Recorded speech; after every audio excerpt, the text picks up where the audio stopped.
Amara Johnson had been in love with Kang Min-jae for exactly 4 months and 17 days. Not that she had been counting. She had been working in the Kang mansion for 6 months total. But it had taken her exactly 6 weeks and 2 days before she admitted to herself what was happening. Before she acknowledged that the way her heart raced when she heard his footsteps in the hallway was not normal. That the way she found excuses to walk past his office was pathetic. That she was completely, hopelessly infatuated with a man who had never once looked at her as anything more than part of the furniture. It was insane. She knew it was insane. Kang Min-jae was a Korean mafia, organized crime, the kind of danger that made grown men nervous. She had seen the way people acted around him, the immediate deference, the fear barely hidden behind respectful bows, the tension that filled any room he entered. She was a maid. She cleaned guest rooms and hallways on the 2nd floor. She made decent money, lived in staff quarters, and sent most of her paycheck home to her mother in Georgia. Her life was small, controlled, and predictable. And yet, she thought about him constantly, obsessively, in ways that made her feel like a teenager with a crush instead of a 28-year-old woman who should know better. She had memorized his schedule, knew he woke at 5 a.m. and worked out in the home gym for exactly 1 hour, knew he took his coffee black with no sugar, knew he preferred the office on the 2nd floor over the larger one on the 1st, knew the sound of his footsteps, confident, unhurried, the click of expensive shoes on marble floors. She knew he wore Tom Ford suits in charcoal and navy, knew his cologne was something expensive and subtle that lingered in hallways after he passed, knew he spoke Korean on the phone in a voice that was deeper and rougher than when he spoke English.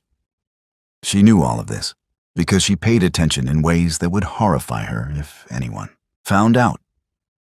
On Tuesdays and Thursdays, she cleaned the 2nd floor hallway between 10 and 11 a.m. His office was on that floor. If she timed it right, if she worked slowly enough, she could sometimes see him walk past, could watch the way he moved, all controlled power and unconscious grace, could feel her heart stutter in her chest like something broken. She had entire fantasies built in her head, ridiculous, impossible scenarios where he would notice her, where he would look at her and see someone worth his attention, where those cold, dark eyes would warm when they landed on her face. In her fantasies, he would stop her in the hallway, would ask her name even though he had never bothered to learn it, would see something in her that made her different from every other member of staff who blended into the background. In her fantasies, he would touch her. Just once. A hand on her arm, fingers brushing hers when he handed her something. Any contact that proved she was real to him, that she existed as more than invisible help. The fantasies were elaborate and pathetic in equal measure. Sometimes she imagined he would call her to his office for some reason, would notice the way she looked at him, and instead of being angry, he would be interested, would move closer, would touch her face and tell her he had noticed her too, had been watching her the same way she watched him. Sometimes she imagined emergencies, situations where she would somehow save him or help him, and he would see her as valuable, would pull her close in relief, and she would feel what it was like to be held by someone that powerful. Sometimes, late at night in her small room, she imagined things she would never admit out loud. His hands on her body, his mouth on her skin, his voice in her ear telling her she was beautiful, desirable, worth wanting. It was pathetic, delusional. The fantasies of someone who had built an entire relationship in her head with a man who did not know she existed, but she could not stop. Every Tuesday and Thursday, she would position herself in the hallway at the right time, would slow her cleaning just enough to catch a glimpse of him, would feel her pulse race when he walked past without looking at her, without acknowledging her presence at all.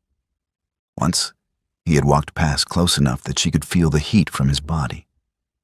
Close enough that his cologne made her dizzy. Close enough that if she had been brave, if she had been someone different, she could have reached out and touched him. She had not, of course. Had just pressed herself against the wall and tried to remember how to breathe while he passed without sparing her a single glance. That night, she had touched herself thinking about him, imagining what it would feel like if he had noticed her, if he had stopped, if he had pushed her against that wall and looked at her like she was something he wanted. It was sick. She knew it was sick, but she could not stop wanting him. She had learned other things too, things she picked up from the other staff members who had worked in the mansion longer. He had a younger brother, Jiwoo, who visited occasionally.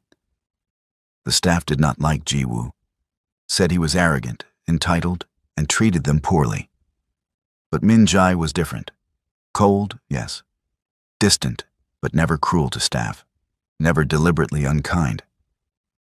He had been engaged once, years ago, to a woman from another crime family. The engagement had ended badly. No one would tell her why. He slept poorly. Mrs. Park, the head housekeeper, said she often saw lights on in his private rooms well past midnight. He was important, powerful, the kind of man who controlled things most people did not want to think about. And Amara was hopelessly, stupidly in love with him. 4 months and 17 days of building fantasies, of watching from a distance, of wanting something she would never have. She told herself it was harmless, that as long as she never acted on it, as long as she kept it private and controlled, there was no harm in wanting him, in imagining what it might be like if he ever noticed her. On Wednesday afternoon, Mrs. Park had asked her to clean the boss's office the next day because the maid in charge had called in sick. It would be Amara's first time cleaning his private office in 6 months of working there. She had said yes immediately, heart racing at the thought of being in his space, touching his things, breathing air he had breathed. It felt like a gift she had not earned.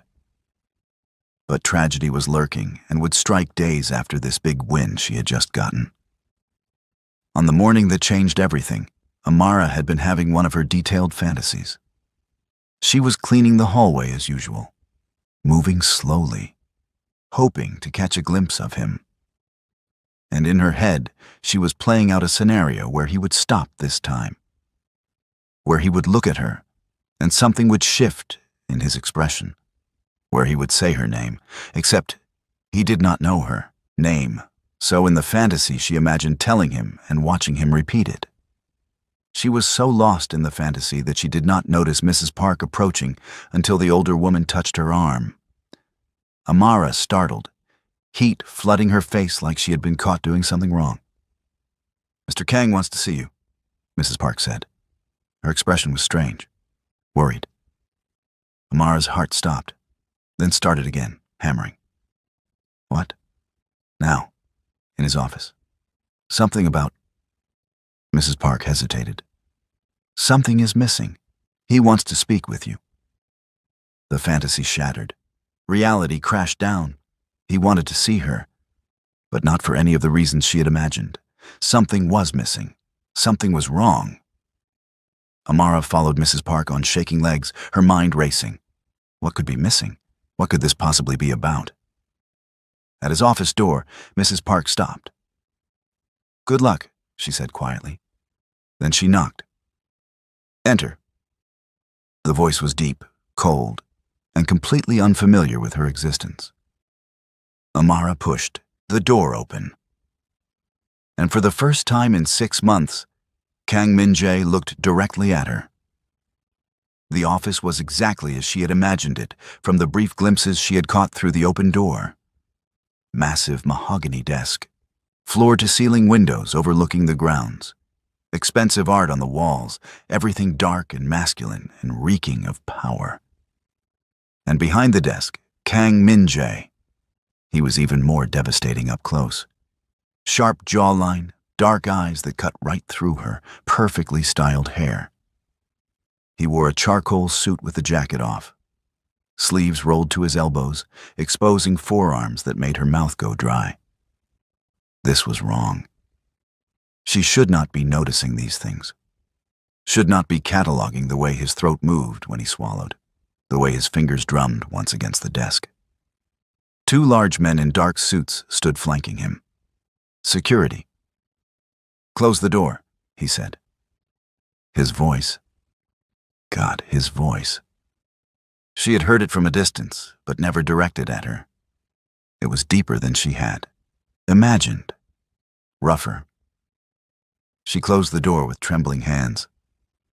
"Come here." She moved forward until she stood in front of his desk. Her legs felt weak. He studied her for a long moment. His gaze moved over her face, down her body, back up. Clinical, assessing. Like she was something he was evaluating for purchase. "What is your name?" The question hit her hard.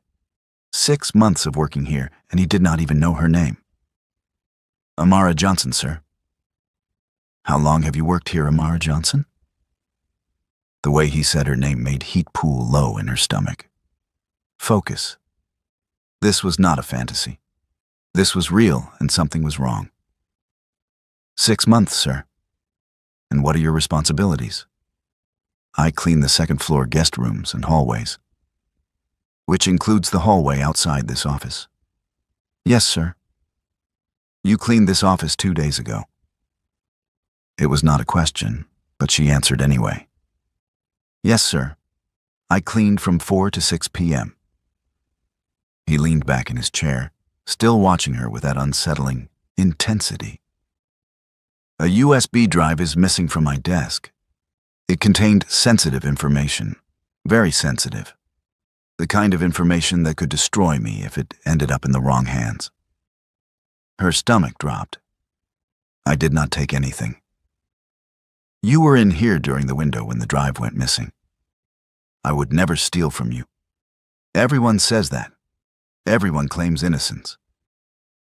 His voice was flat, cold. "But someone took that drive, and right now, you are the most likely suspect. For years I've worked with different maids, and I have never had to deal with theft. The one time you were asked to fill in, you stole from me." One of the security men stepped forward, said something in rapid Korean. Kang Min-jae responded in the same language, sharp and quick. Then he stood and moved around the desk. Amara's breath caught. He was tall. She had known he was tall, but up close it was different. He towered over her, close enough that she could smell his cologne, close enough that if she swayed forward even an inch, she would touch him. "Look at me." She had been staring at his chest. She forced her gaze up to his face. His eyes were cold, dark. Nothing like the warm interest she had imagined in her fantasies. "I am going to ask you one more time. Did you take the USB drive from my office?" "No, sir, I did not." "Then you will not mind if we search your room?" "No, sir. You will not find anything because I did not take it." He studied her face for a long moment, then gestured to one of the security men who left the room. They stood in silence. He was watching her. She was trying not to shake. This close, she could see details she had never noticed from a distance. A small scar above his left eyebrow, the way his jaw tensed and relaxed, the hollow of his throat where his pulse beat steady and calm while hers raced out of control. "You are scared," he observed. "Yes, sir." "Good. You should be. If you took that drive, if you are lying to me, what happens next will be very unpleasant for you." "I am not lying. We will see." 20 minutes later, the security guard returned. Spoke to Kang Min-jae in Korean again. "They found nothing in your room," he said. "Which proves nothing. You could have hidden it elsewhere, given it to someone outside the house." "I would not. Sit." He gestured to the chair in front of his desk. She sat. He remained standing, looking down at her. The position was deliberately intimidating, designed to make her feel small. It worked. Tell me about yourself. Where are you from? Atlanta originally. I moved to New York 2 years ago. Family? My mother is in Georgia. My father passed when I was young. You send money home. It was not a question. He had clearly already investigated her finances. Yes, sir. My mother has medical expenses. So you need money. She understood what he was implying. Not enough to steal from you. Everyone has a price. Not for something like this. Not for something that could get me killed. His eyebrow raised slightly. You think I would kill you? I think you are capable of it. Smart girl. He moved closer, leaned against the desk, directly in front of her chair. Here is what is going to happen. You are going to answer my questions, all of them, honestly. And if I believe you are lying, if I think for 1 second you are hiding something, this conversation will become very different. Do you understand? Yes, sir. Good. He crossed his arms. Walk me through yesterday afternoon, every detail, where you were, what you cleaned, what you saw. She walked him through it. The guest rooms first, then the hallway, then his office. Dusting, vacuuming, and emptying trash. She had finished at 6 p.m., returned the cleaning supplies to the storage closet, and gone back to her room. Did you see anyone else on this floor? Yes. Mrs. Park. Your brother was also here briefly. His expression changed slightly. My brother was on this floor? Yes, sir, around 5:30. I saw him go into the office at the end of the hall. Which office? I do not know what it is used for. The corner office with the tall windows. He was quiet for a moment. Then, did you speak to him? No, sir. I just saw him pass by. She answered everything honestly, quietly. Her voice was barely above a whisper because she was terrified of saying the wrong thing. Finally, he seemed satisfied, or at least out of question. You can go, he said, but you do not leave this property.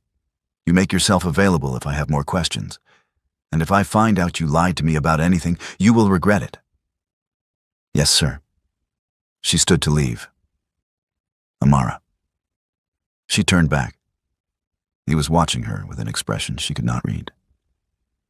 I will find out who took that drive. And when I do, if it was you, being scared now will seem like nothing compared to what comes next. She left on shaking legs, her heart pounding. Back in her room, she sat on her bed and tried to process what had just happened. She had been in his office, had stood close enough to touch him, had heard him say her name. None of it was the way she had imagined. He had looked at her with suspicion and coldness and nothing else, had threatened her, had made it clear she was a suspect in a theft that could get her killed. And yet, some sick part of her could not stop replaying the moment when he had stood close to her, when his eyes had moved over her face, when he had said her name. She was definitely losing her mind. They came for her again the next morning. Security knocked on her door at 6 a.m. and told her Mr. Kang wanted to see her immediately. She followed them to his office with her heart in her throat. He was alone this time, standing by the window, looking out at the grounds. He did not turn when she entered. Sit. She sat in the same chair as yesterday. The silence stretched. He just stood there, staring out the window, hands in his pockets. Finally, he turned. He looked tired, like he had not slept. His hair was less perfectly styled. His shirt was wrinkled. There was something different in his expression. Frustration, maybe. I reviewed security footage, he said. All of it. From every camera in this house for the past 48 hours. Her pulse quickened. You were telling the truth about yesterday. The footage shows exactly what you described.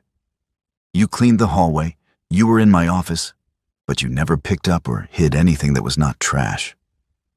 You went back to your quarters at 6 p.m. and did not leave until this morning. Relief flooded through her. So you know I did not take it.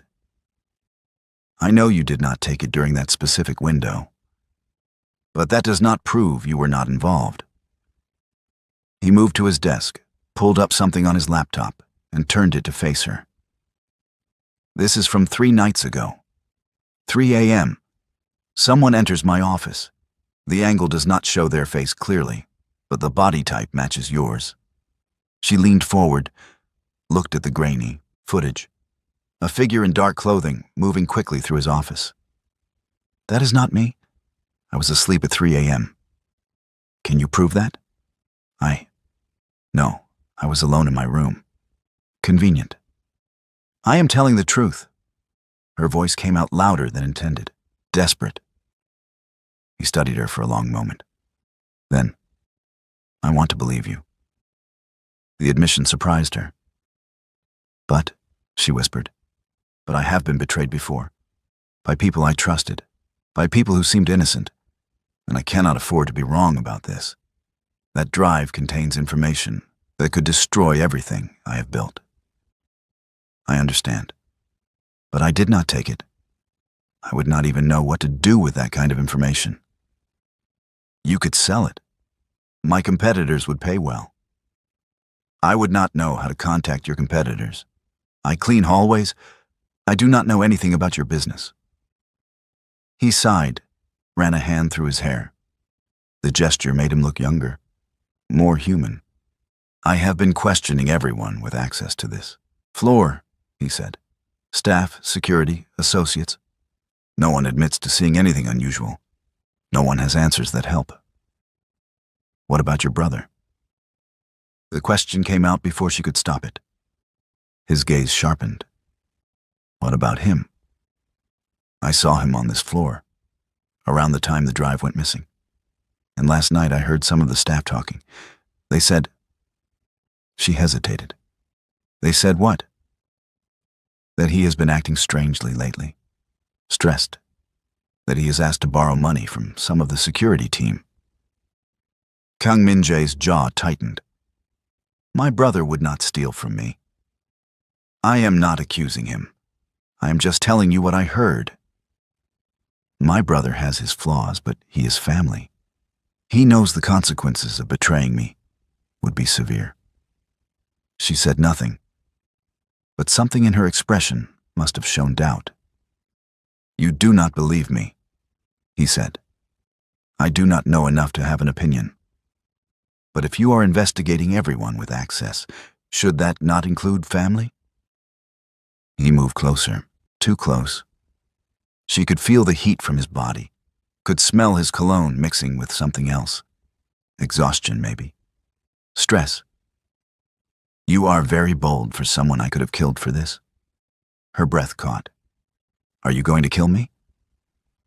I have not decided yet. The words should have terrified her. Instead, they did something else. Made her pulse race for different reasons. Made her hyper-aware of how close he was standing. How, if she leaned forward even slightly, she would touch him. Amara called herself to order. This was not a fantasy. This was dangerous. I could help you, she heard herself say. Help me how? Find the real thief. I could ask questions. Staff talk to me in ways they might not talk to you or security. I could find out if anyone saw something unusual, if anyone knows anything. And why would you do that?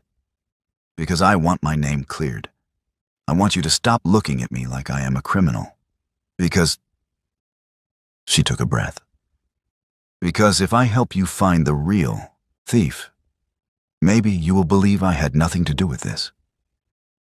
He studied her face, close enough that she could see the exact shade of brown in his eyes, close enough to see the way his gaze dropped briefly to her mouth before returning to her eyes. What do you want in return? He asked quietly. For you to stop investigating me, to publicly clear my name with the staff, and... She hesitated. To not torture me or lock me up while I help. His mouth curved into something that was not quite a smile. You think I was going to torture you? I do not know what you were going to do, but I would prefer not to find out. Smart. He stepped back, creating distance between them. Fine. You have 2 weeks to find me information. Real information, not speculation. If you help me find the thief, I will clear your name completely.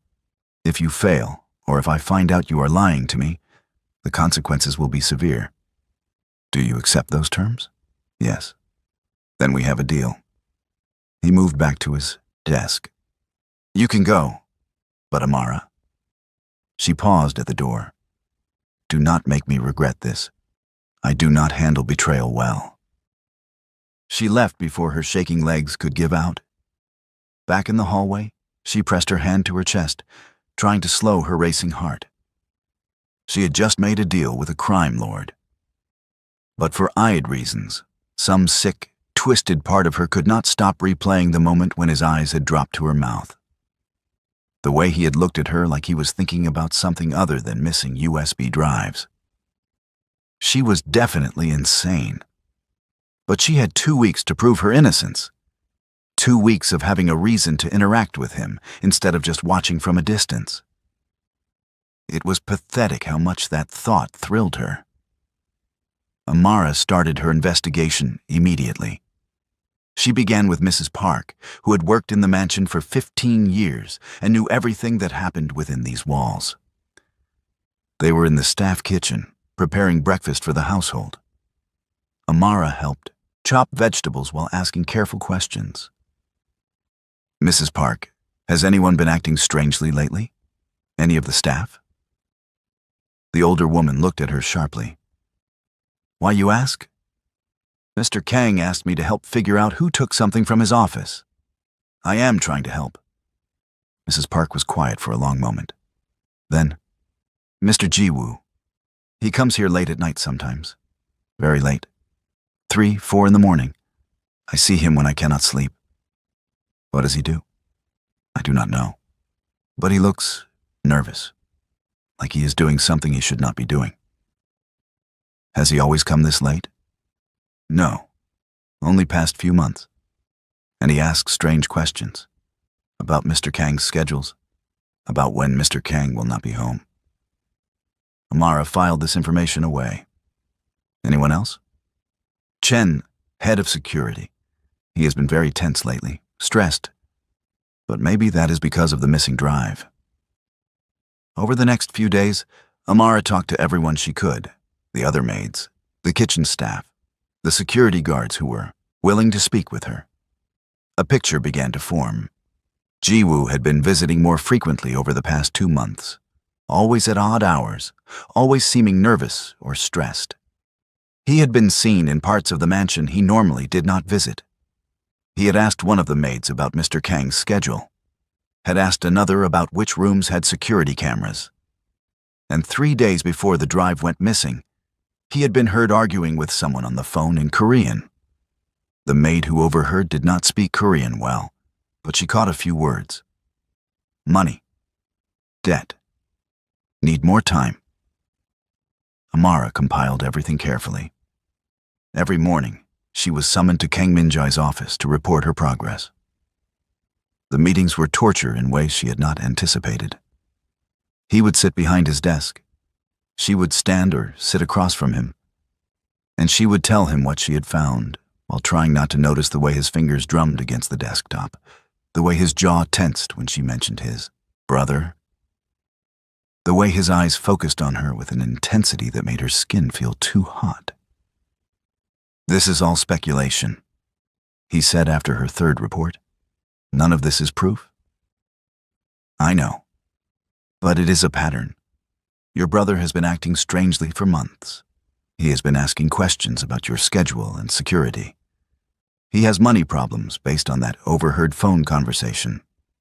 He is my brother. He has access to this house. He is allowed to ask questions. But does he normally? Does he normally come at 3 in the morning? Does he normally ask about security cameras? Kang Min-jae's expression was hard. You are trying to pin this on him because it is convenient? I am trying to follow the evidence. The evidence is circumstantial at best. You have nothing concrete? She bit her lip. Frustration built in her chest. Then let me keep investigating. Give me more time. You have already had a week. I am starting to think you are wasting my time because you do not actually have any real information. I am doing my best. Your best is not good enough. He stood, moved around the desk. Maybe I was wrong to trust you with this. Maybe I should go back to my original plan and have security handle you properly. Fear spiked through her. Please, just give me a few more days. I know I am getting close to something. He stopped directly in front of her chair, looking down at her with cold eyes. Why should I believe you? Because I have no reason to lie. I just want my name cleared, and I am trying to help you. Or you are trying to deflect suspicion. Make me focus on my brother instead of you. That is not what I am doing. Then prove it. Give me something concrete. Not speculation about my brother being in the house at odd hours. Real proof. She stared up at him, trying not to shake. He was so close, towering over her, looking at her with an expression that was cold and hard and somehow still made her pulse race. I will get you proof, she said, quietly. Just please do not give up on me yet. Something flickered in his expression. You have 3 more days, he said. After that, if you have nothing, we are done. He walked back to his desk, dismissing her. Amara walked out, feeling frustrated, scared, and bizarrely thrilled that she had 3 more days. 3 more mornings of being summoned to his office. 3 more chances to be close to him. She was definitely sick. That night, Amara could not sleep. She kept thinking about the case, about the evidence she had gathered, about how to get actual proof. At 2 a.m., she gave up on sleep and got dressed. She would walk through the mansion, think, maybe notice something she had missed. She was on the 2nd floor when she heard voices coming from the direction of Kang Min-jae's office. She moved closer and pressed herself against the wall. There were 2 voices. One was definitely Ji-woo. The other, she was not sure. She could not make out the words. They were speaking Korean, but the tone was clear, tense, arguing. Then she heard footsteps coming toward her. She panicked and looked for somewhere to hide. She soon found an alcove with a decorative vase. She pressed herself into the shadows. Ji-woo walked past, his face visible in the dim hallway lighting. He looked stressed, angry. His hands were shaking. Another man followed, someone she did not recognize. Tall, wearing an expensive suit. He looked dangerous. Ji-woo's phone buzzed, and he stopped to check it, with the screen lighting hitting his face from below. In that moment of stillness, something made him look up. His eyes swept the hallway and landed on the alcove. On her. Amara stopped breathing. For 3 seconds, maybe 4, they stared at each other. His expression was completely unreadable in the half-light. Then his phone buzzed again. He looked down at it and said something to the man beside him. They kept walking until they disappeared around the corner. Amara stayed frozen, her pulse roaring in her ears. Had he seen her? The way he had looked toward the alcove, the pause. Or had he just been checking the hallway, making sure they were alone, and looked right past her, hidden in shadow? She did not know. But she waited until she could not hear their footsteps anymore. Then she carefully made her way back to her room. Her heart was pounding. Ji-woo had been meeting with someone. At 2 a.m. in the mansion. Someone who did not belong here. This was something. This was proof that something strange was happening. She just needed to figure out what. The next morning, She reported what she had seen. Kang Min-jae's expression went cold. You saw my brother with someone you did not recognize? Yes. They were arguing. I could not hear what they were saying, but it seemed serious. What did this man look like? She described him. Tall, maybe 40, expensive suit, Korean, something about his face that made her think he was used to violence. Kang Min-jae's jaw clenched. That sounds like Kim Sung-ho. He works for a rival organization. Why would your brother be meeting with him? I do not know, but I intend to find out. He stood. You are done investigating. This has become too dangerous. If my brother is involved with our rivals, if he is selling information, he will not hesitate to hurt anyone who gets in his way. But I can still help. No. You have given me enough to start my own investigation. You stay away from this now. Please, I need to clear my name.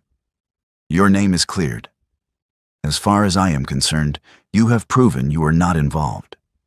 The deal we made is complete. Now stay out of this before you get hurt. He was dismissing her, telling her she was done. She should be relieved. She had cleared her name. She was safe. Instead, she felt disappointed. These past 10 days had been the most alive she had felt in months. Having a reason to see him every morning, having his attention, even if it was cold and suspicious, having a purpose beyond cleaning hallways. Thank you, she said quietly, for believing me. He looked at her for a long moment.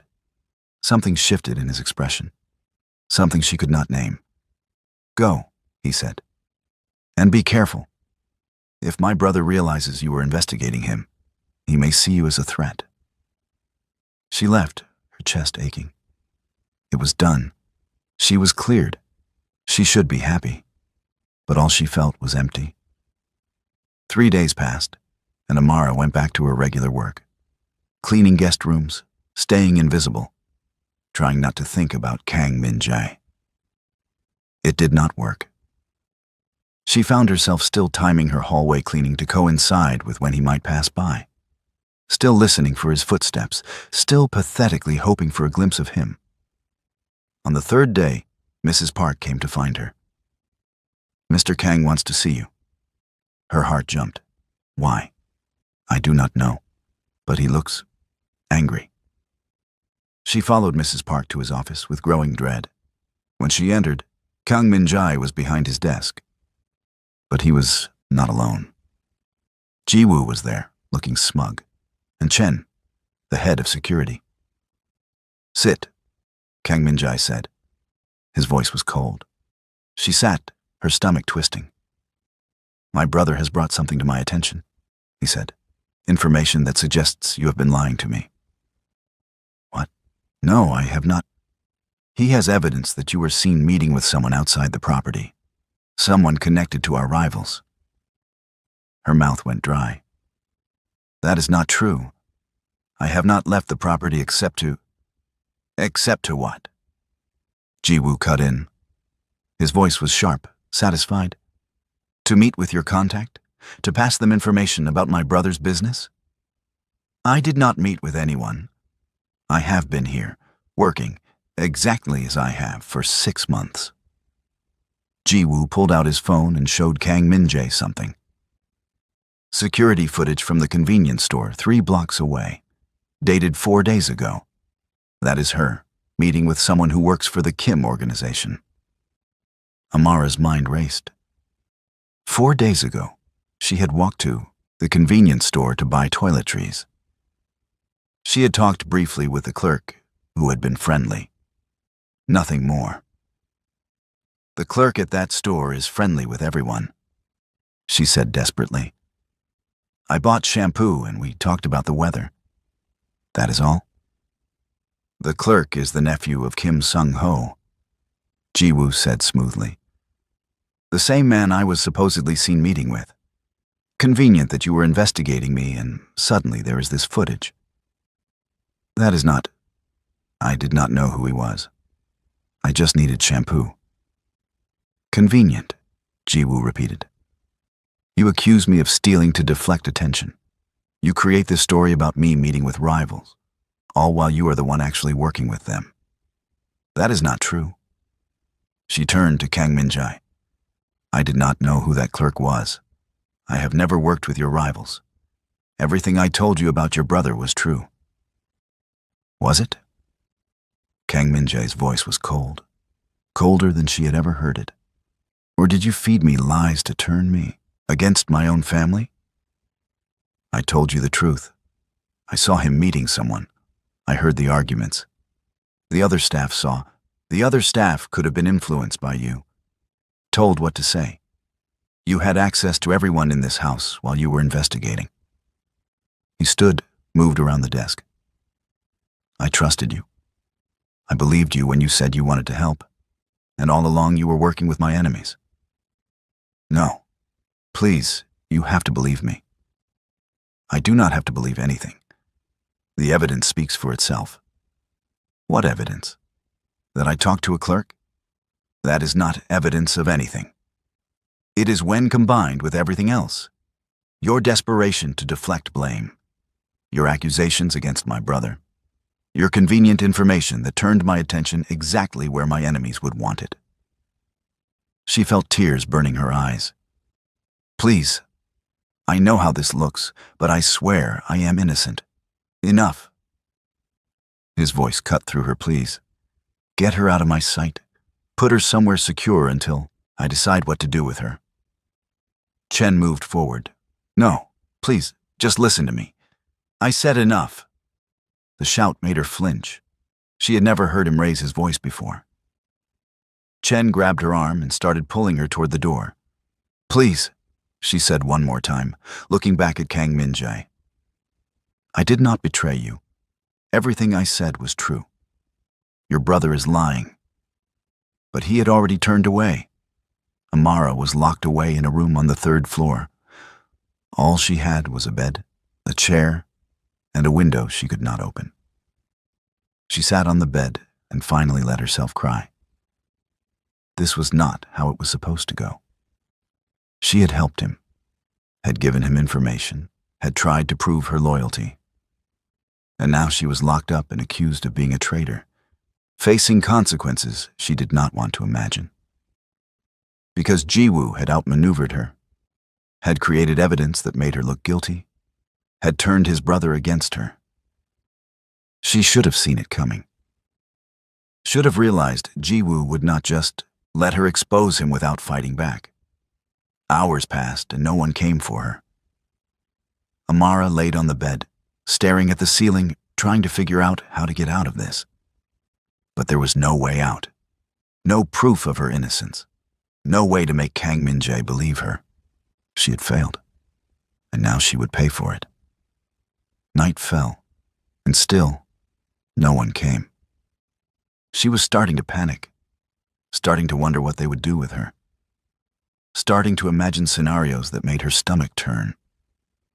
At midnight, she heard the lock click. The door opened. Kang Min-jae stood there, alone. His expression was unreadable. Come with me, he said. She followed him down the hallway, down the stairs, to his office. He closed the door behind them. Then he just stood there, looking at her. I reviewed the convenience store footage, he said finally. Frame by frame. You walked in, bought items, had a brief conversation with the clerk, and left. Nothing about your body language suggested you were passing information or receiving instructions. You looked like someone buying shampoo. For the first time that day, Amara had a spark of hope. So you believe me? I do not know what to believe. My brother insists you are working with our rivals. The evidence he provided is circumstantial but plausible. But, he paused, something does not add up. What? If you were really working with our rivals, you would have been more careful. You would not have bought toiletries from a store connected to them. You would not have drawn attention to yourself by investigating my brother so openly. You would have been subtle, careful. His eyes met hers. You are many things. but subtle is not one of them. She did not know if that was an insult or a compliment. "I am telling the truth," she said quietly. "Everything I told you about your brother was real. He is the one working with your rivals. He is the one who took the drive. And he is trying to frame me because I got too close to exposing him. You have no proof of that. I know what I saw. I know what the staff told me. I know. You know nothing." Kang Min-jae moved closer. "Do you understand what you are asking me to do? You are asking me to believe a maid I barely know over my own brother, to turn against family based on your word. I am asking you to investigate properly, to look at the real evidence instead of just believing what he tells you. And if I do that, if I investigate my brother and find out he is innocent, what then? You will have destroyed my family relationship for nothing. And if you do not investigate and he is guilty, what then?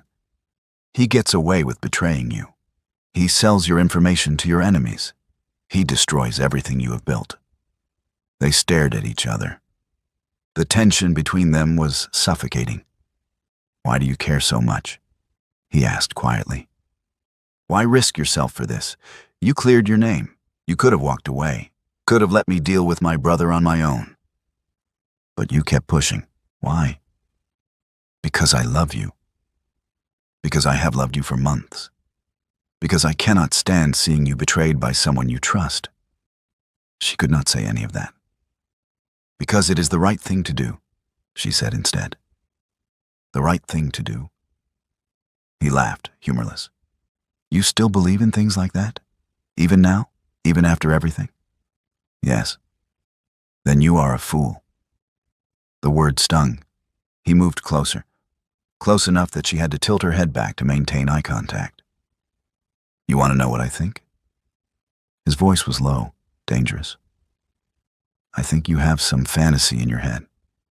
Some idea that if you help me, if you prove yourself useful, I will see you differently. I will notice you. Maybe I will even want you." Heat flooded her face. He knew. Somehow, he knew about her pathetic fantasies.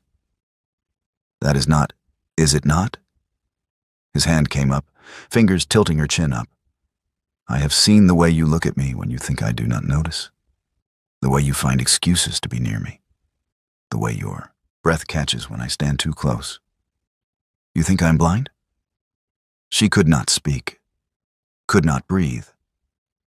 "You have some romantic delusion about me?" he continued. His thumb brushed across her lower lip, sending electricity through her body. "You think if you prove yourself, if you help me, I will suddenly see you as something other than staff. Something worth wanting. Please, please what? Please tell you I have noticed you too. That I have seen you watching me. That I know exactly what you are thinking when you look at me like that?" His mouth was inches from hers. His hand was still cupping her face, and his body heat was overwhelming. "You want me to tell you I have thought about you too?" His voice was rough now. "That I have imagined what it would be like to touch you, to hear you say my name, to have you look at me with something other than fear?" "Stop," she whispered. "Why? Because it scares you? You are finally getting what you wanted. And you realize it is not the fantasy you built in your head, right?" He was right. This was nothing like her fantasies. There was no warmth in his eyes, no affection, just cold calculation and something darker. "I am going to tell you the truth," he said. "And you are going to listen. Yes, I have noticed you. Yes, I have thought about you. But not because you are special or because we have some connection. Because you are beautiful and I am a man, and sometimes I think about beautiful women. That is all it is. It's all physical, meaningless. Nothing like whatever romance you have built in your head." Each word was designed to hurt, to destroy whatever hope she had been stupid enough to carry. "So here is what happens next," He continued. I am going to investigate my brother. Properly, thoroughly. If you are right, if he is the thief, I will deal with him appropriately. If you are wrong, if you have wasted my time and damaged my relationship with my family, you will pay for it. Either way, after this is done, you leave. You take a severance package and you disappear from my life. Because I do not need the complication of having you here, of seeing you look at me with those pathetic, hopeful eyes, of dealing with whatever delusion you have about us. Understand? She nodded, tears sliding down her cheeks. Good. He released her face, stepped back. Now get out. Go back to your room. Wait for my decision. She turned toward the door. Amara. She paused. For what it is worth, if things were different, if I was different, maybe. He paused. It does not matter. Things are what they are. Do not waste your time hoping for more. She left without responding. Back in her room, she curled up on the bed and cried until she had no tears left. He had seen right through her, had known about her fantasies, her pathetic longing, everything. And he had used it to hurt her, to make sure she understood exactly how little she meant to him. She should hate him for it. Instead, she just felt broken. Amara stayed in her room for 2 days, waiting. Mrs. Park brought her meals but would not tell her what was happening. On the 3rd day, the door opened. Chen stood there. His expression was grim. Mr. Kang wants to see you. Her stomach dropped. This was it. Whatever he had decided about her, she was about to find out. She followed Chen to the office. Kang Min-jae was there. So was Ji-woo, flanked by 2 security guards. Ji-woo's hands were zip-tied behind his back. His face was bruised. Sit, Kang Min-jae said to her. She sat, her heart pounding. Tell her, Kang Min-jae said to his brother. Ji-woo glared at her, said nothing. Tell her. The shout made everyone in the room flinch. Fine, Ji-woo spat. I took the drive. I sold the information to the Kim organization. I created the evidence against her to deflect suspicion. Happy? Amara's breath left her lungs. Why? She whispered. Because I needed money. My brother controls everything and gives me nothing. I am tired of being second, of being irrelevant. Ji-woo's expression was twisted with bitterness. I thought I was smart enough to get away with it. Thought framing you would be easy. But apparently you are smarter than you look. Kang Min-jae's expression was cold, hard. Get him out of my sight. Chen and the guards dragged Ji-woo from the room. Then they were alone. The silence stretched between them. You were right, Kang Min-jae said finally. His voice was flat. About everything. My brother was the thief. He had been working with our rivals for months. He sold them information that has already cost me 3 operations and a lot of money. And he tried to frame you to protect himself. I am sorry, she said quietly. Sorry? Why are you sorry? You tried to warn me. I did not listen. He is your brother. I am sorry you had to deal with this. He laughed, bitter and humorless. You were right about him, and I called you a liar. I accused you of betraying me. I locked you up. I said... He paused, ran his hand through his hair. I said terrible things to you, things that hurt you, and you are apologizing to me. What you said was true. I did have fantasies about you. I did hope... She could not finish. What I said was cruel and unnecessary. I was angry, and I took it out on you.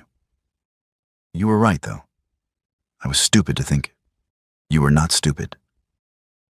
He moved around the desk, sat in the chair next to hers instead of across from her. I lied to you. When I said what you felt did not matter. When I said thinking about you was meaningless. I lied. Her heart stuttered. What?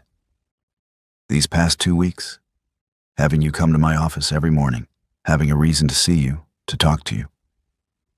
It has been the best part of my days, and that terrified me, because I do not do this.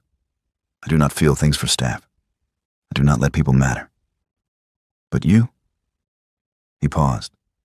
You got under my skin, and I did not know how to handle it except by pushing you away as cruelly as possible.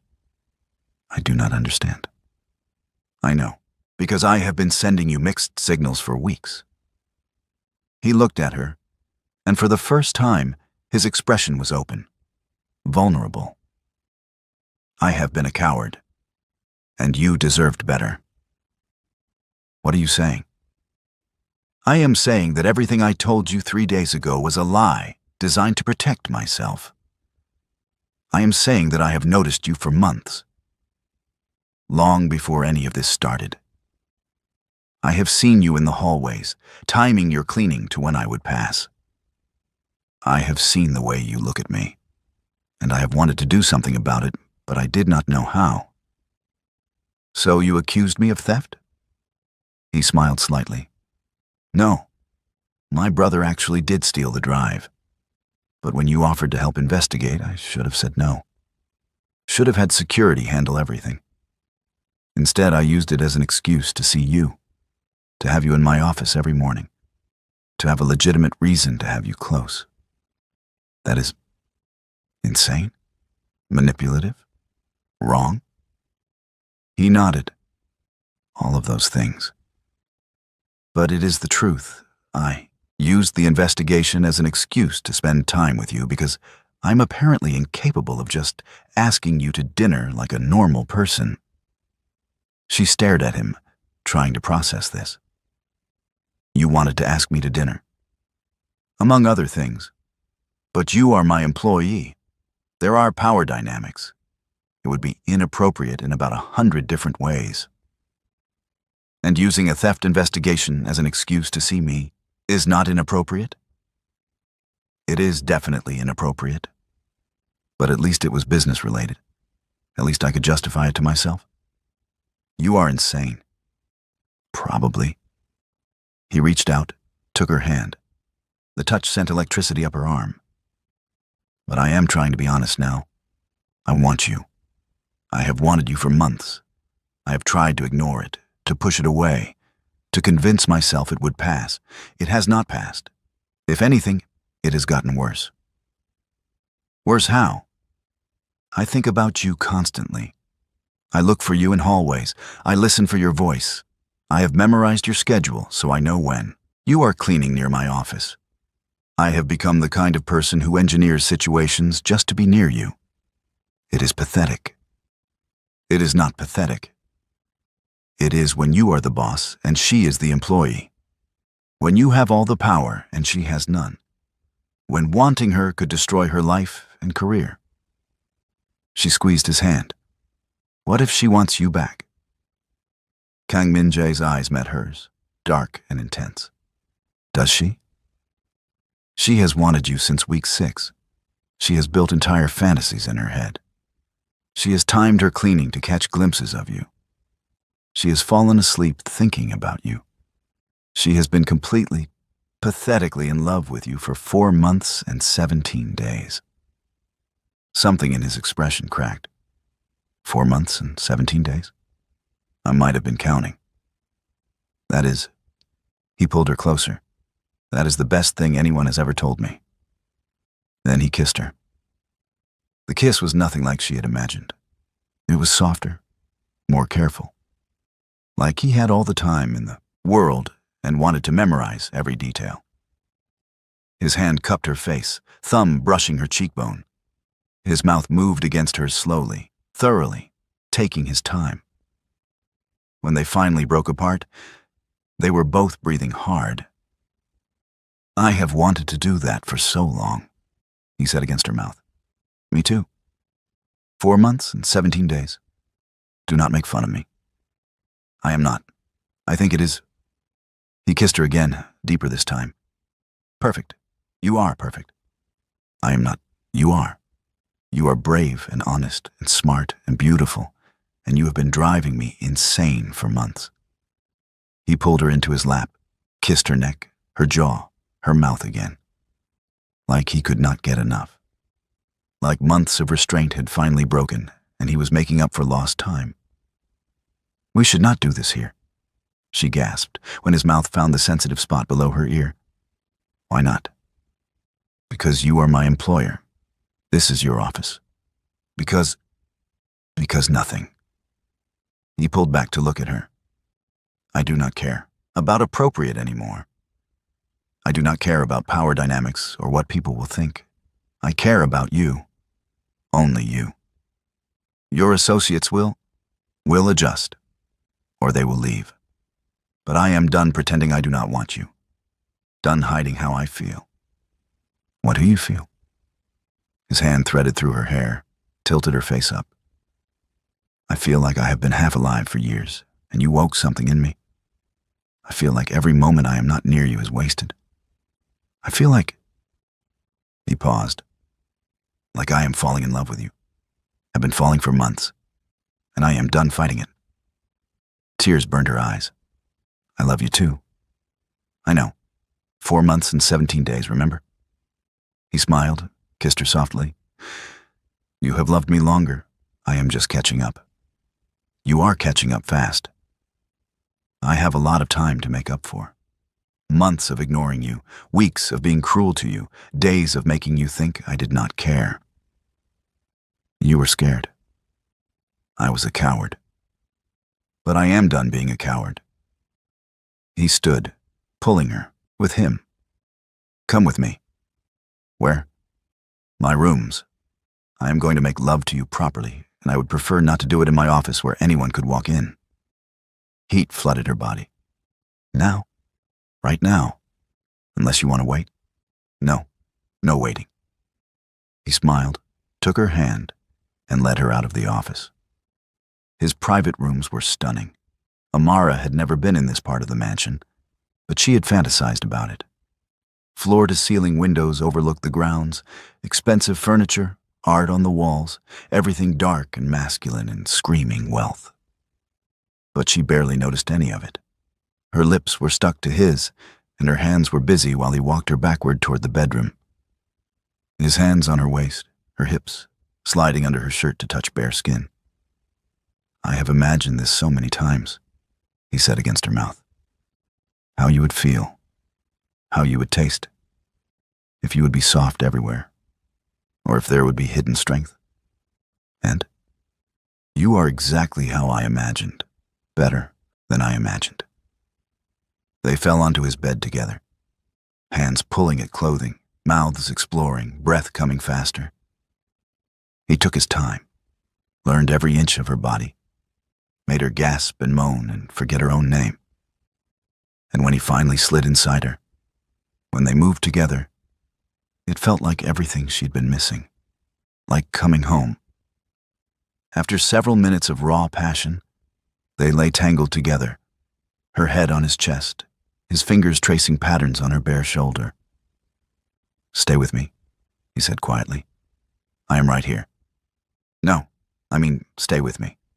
Move into these rooms. Be with me. Properly. People will talk. Let them talk. I do not care anymore. Your associates will respect you or leave. But Amara, I am serious. I want you here, with me. I want to wake up next to you. I want to fall asleep holding you. I want everything I have denied myself for months." She turned to look at him. "Are you sure? This will change everything." "I am counting on it. I want everything to change. I want you to change me, to make me better than I have been. I do not know if I can do that. You already have. Just by being you. Just by looking at me like I am worth something beyond my power and money. Like I am human." She kissed him softly. "You are human. You are more than what you do. More than your business. More than the person you have to be for your organization. I want to believe that. Then believe it. I see you. The real you. And I love all of it." He pulled her close, held her tight. "I do not deserve you. Maybe not. But you have me anyway." They stayed like that for a long time. Two people who had found each other through investigation and accusations and months of unspoken longing. Two people who had almost lost everything before they even had a chance. But they had made it. And now they had all the time in the world to build something real. Amara woke up to sunlight streaming through floor-to-ceiling windows and Kang Min-jae's arm around her waist. This was her life now. Waking up in his bed, in his arms, in his life. She still could not quite believe it was real. "You are thinking too loudly," he mumbled against her neck. "Sorry. What are you thinking about?" "How 6 months ago I was cleaning hallways and fantasizing about you noticing me, and now I wake up next to you every morning. Best decision I ever made." "Which decision? Accusing me of theft?" He laughed, pulled her closer. "No, although that did work out well. I meant deciding to stop fighting what I felt for you. Deciding you were worth more than my pride or my fears. Do you ever regret it? Going public with us? Dealing with all the questions from your friends and business partners?" "Never. Not once." It had not been easy. There had been challenges. People questioned his judgment, and rivals tried to use her as leverage. These were complications neither of them had anticipated. But he had dealt with each one and made it clear she was not a weakness, but a strength, that anyone who could not respect that could leave. Most had stayed. A few had not. But his organization was stronger now. "What about you?" he asked. "Do you regret giving up your fantasies for reality? Reality is better than fantasies. Even when I am grumpy in the mornings? Especially then. Fantasy you was too perfect. Real you is better." He rolled over, pinned her beneath him. "Real me wants to make love to you before breakfast. Fantasy me wants that too."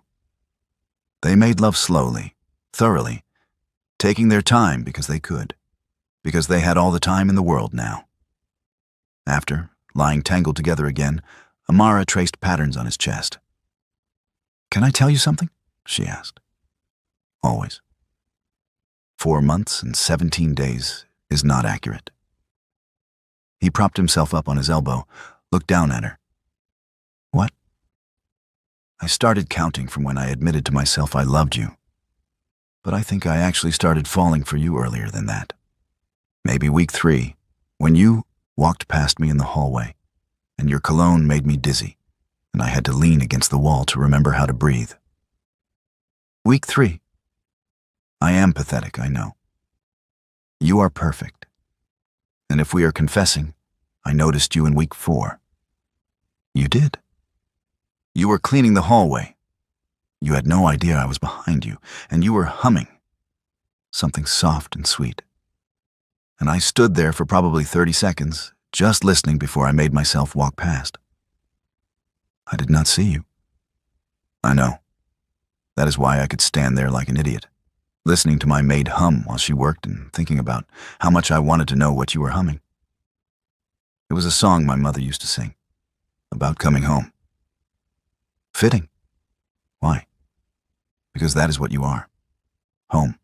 The place I always want to come back to. She kissed him, slow and deep. I love you. I love you too, even though you talk too much sometimes. I do not talk too much. You're talking right now when you could be kissing me. That is a fair point. So she stopped talking and kissed him instead. And in the morning light, in his bed, in his arms, Amara knew she was exactly where she was supposed to be. 4 months and 17 days had been worth the wait. If you love this story, tell us your thoughts in the comments.